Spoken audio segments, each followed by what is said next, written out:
Figuring out the best place to put your money can seem really complicated. There's lots of different options available from ETFs, individual stocks, and cryptocurrency, but it's surprisingly easy to figure out which one is the best for you no matter how little investing experience you have.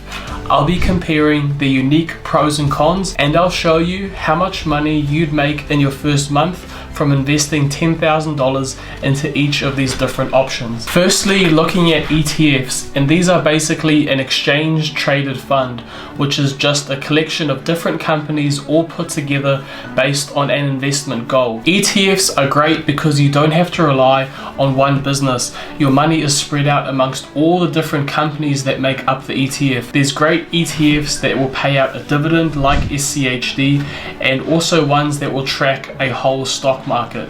Now, VOO tracks the biggest 500 companies in the American market, and it's basically a representation of the entire stock market as a whole. The majority of the biggest companies in the world are based in America, and VOO includes big players like Apple, Microsoft, Tesla, Disney, Coca-Cola, and the list goes on. Over the past month, it's gone up just over 4%, meaning that your portfolio would be worth $10,446. If you held the investment for 5 years, then you'd be up 54%, so your total portfolio would be worth just over $15,400. Now, these are great when you're first starting out because you're not at the mercy of one particular business, and you'll always get a very consistent return from your money. They're not going to grow your income very quickly, but they will always provide a nice stable return. Moving on to individual stocks. Now, these are a bit more time consuming because you actually have to do some research of your own and understand the business and make sure that it's going to be stable and secure. This can be quite a time consuming process, and you're at the mercy of one particular business. Now, the returns from individual stocks can be much higher than from ETFs, and stocks are broken down largely into big blue chip companies, which are very large stable investments or businesses like Apple, and then there's also high growth companies like Tesla and Nvidia that see massive jumps in their share price, but they can also lose a lot of their value in a short space of time as well. In your first month of investing $10,000 with Apple, you would have been up 5%, so your portfolio would be valued at $10,500. But if you held on to the company for 5 years, your portfolio would have gone up 282%. So the total value of your investment would be $38,200. Now, this is definitely a great return, but if you look at it in comparison to a growth stock like Nvidia, its return is pretty minimal. Now, Nvidia has been having a massive jump in its share price, and over the past month alone, it's gone up 35%, meaning your $10,000 invested would now be valued at $13,500. And over the past 5 years, Nvidia has gone up 480%, bringing your portfolio value to $58,000. All of this might sound really good on paper, but Nvidia has had a really big hit to its share price as well, losing 65% of its value over those 5 years. Now, it's easy to look at a company's 5-year return and think about all the money you could make if you had bought it at the bottom and sold at the very top, but it's not going to be a very smooth ride to get there. There'll be lots of ups and downs, and holding your investment through an over 60% drop in value is something that most people won't do. They'll see the investment come down maybe 10-20%, and majority of people will end up selling.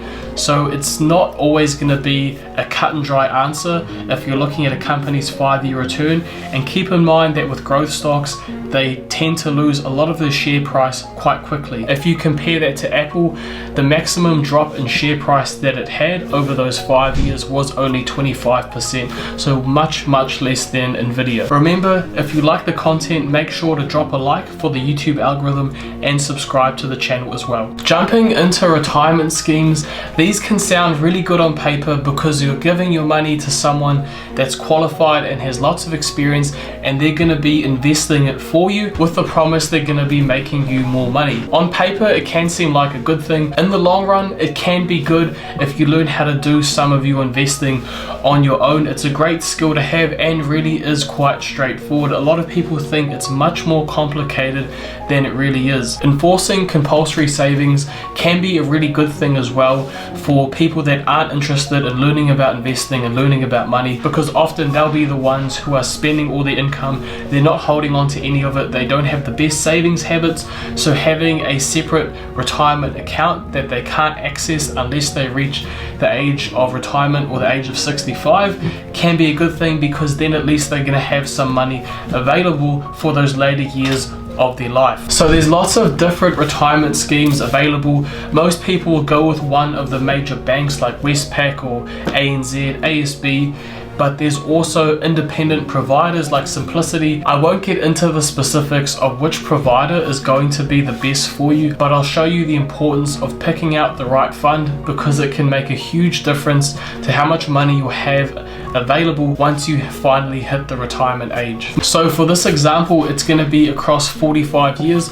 So it'll be someone that starts contributing towards their retirement scheme when they're 20, they stop when they're 65, so 45 years of time available, and throughout that time horizon they'll be on a salary of $60,000 and putting in 10% of their income. So if they're doing this for a growth fund with Westpac, they're going to have $787,000. In comparison to a cash fund, they're going to have $422,000 over those 45 years of contributing. That's a difference of $365,000, which is huge. That's why it's so important to pick out the right fund. It can feel a little bit safer to go with something like a cash fund, but with cash assets, they don't really appreciate in value, so you're not going to have that compounding effect that comes with a growth fund. Jumping into cryptocurrency, now this is definitely the most volatile out of any option on this list, but it can give you some really impressive returns